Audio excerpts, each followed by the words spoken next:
The president has been criticized for his response to the oil spill, but he has an ally in a rather unlikely place. Here now, that ally, Congressman Ron Paul, Republican from Texas. Congressman Paul, it's wonderful to see you again. I appreciate it.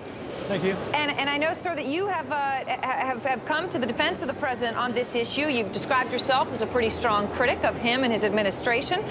Why do you think that he's done an okay job when it comes to the oil spill?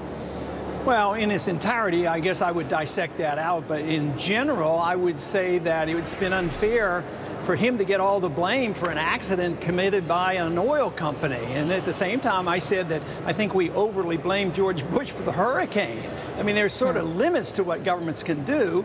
I did suggest that he could have done more to get out of the way and allow the states and individual property owners to do what they could to protect their property.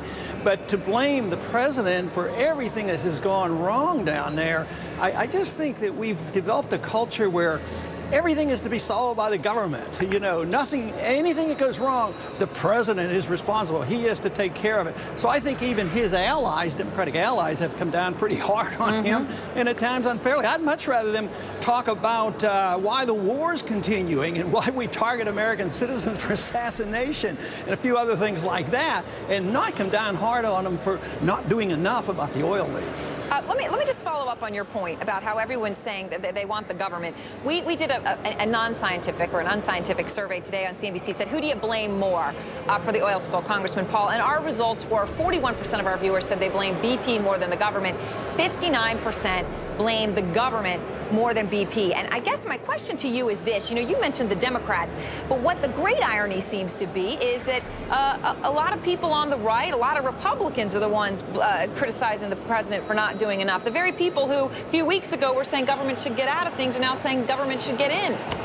Well, I think there's a lot of partisanship. I like to think of how this would have been accomplished if we'd have had a freer market and property rights. If you'd have had property rights, somebody would have owned the fishing rights, and oil drillers couldn't go in there unless they got permission from the fishermen, and there would have to be provisions. There have to be bonds put up, and there'd have to be provisions for accidents like this.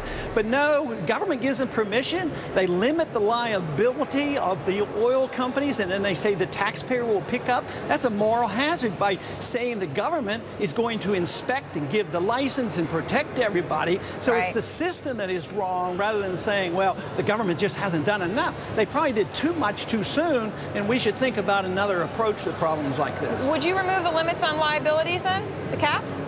Oh, absolutely. I mean, they shouldn't have any limits. I mean, it's a rich company. The people on the left who think they want to protect some of these people who have suffered by bankrupting the country and not buying their oil. No, you don't want to bankrupt this country. This is a healthy company. But they should be held 100% liable for anybody who has lost. And those are the kind of contracts that would have been designed in the marketplace rather than having the government give the permits and the inspections and set them up. So I think that process is wrong. Do you, though, I mean, I guess if people are concerned, if you do that with the oil industry, you could do it across the board. That hits our broader issue of tort reform and whether we're too happy of a country, and companies would be so busy worrying about lawsuits that they don't go ahead and do needed investments. I mean, how far do I take your argument of getting rid of the liability cap on oil companies? Well, people should be liable for the harm they cause. The question isn't who's going to pay. The question is who's going to pay. The people who were responsible or the taxpayer who wasn't responsible. So those are terrible choices. I would say it would be easy to say, well, the people who were responsible, the oil companies should have been, because I think it's terrible to limit their liability and dump it on the taxpayers. That doesn't make any sense to me. Would you support big changes in our energy policy now that, I guess, permanently end as quickly as possible deepwater drilling? No, I wouldn't want to end it. I would make it stricter, and that they would have to promise to protect anybody that was involved or exposed, like the fishermen and the shorelines.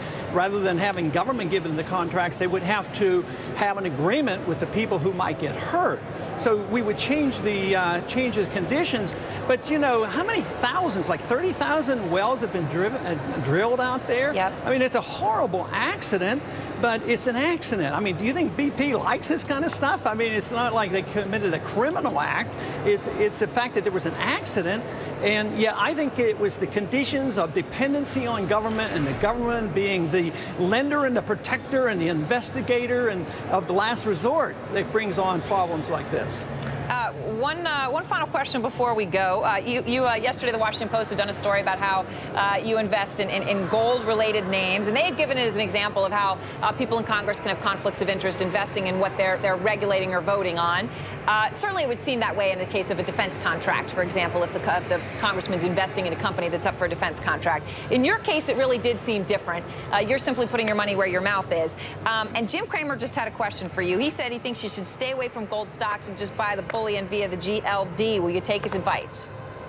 Well, I'm not going to take his advice, but it's not the worst advice in the world. You know, this idea that this may be a conflict of interest is sort of like if I owned a newspaper and I defended the First Amendment, it was a conflict of interest, you know, to defend the First Amendment because it protected my right to publish a newspaper. No, I think that you could go one step further if you want to be real conservative. Go one step further. Don't just buy the GLD, but buy the coins themselves. They're legal tender. You know, isn't it ironic they suggest a conflict of interest by buying something the government makes, legal, tender gold coins, the old gold coins and new gold coins? And they say, oh, what's he doing wrong? He's buying this only to make the point that, you know, if they ever had sound money and balanced the budget, the dollar would be fixed to gold. There'd be no incentive to invest or speculate in gold. One final question to you on that point of conflicts of interest, though.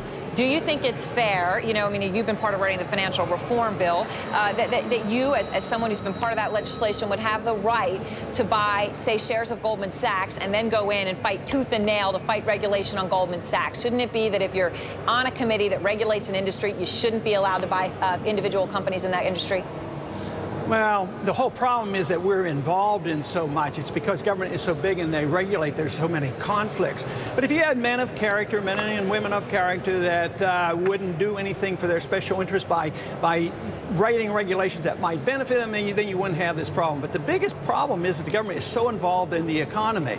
But the most important thing that is all that is out in the open. If I'm going to write favorable regulations for Goldman Sachs and I own Goldman Sachs stock, yep, it should be well known. And that gets pretty shady there on the proper role on ethics in that situation. All right, Congressman Paul, thanks so much. Good to see you again, sir. Thank you.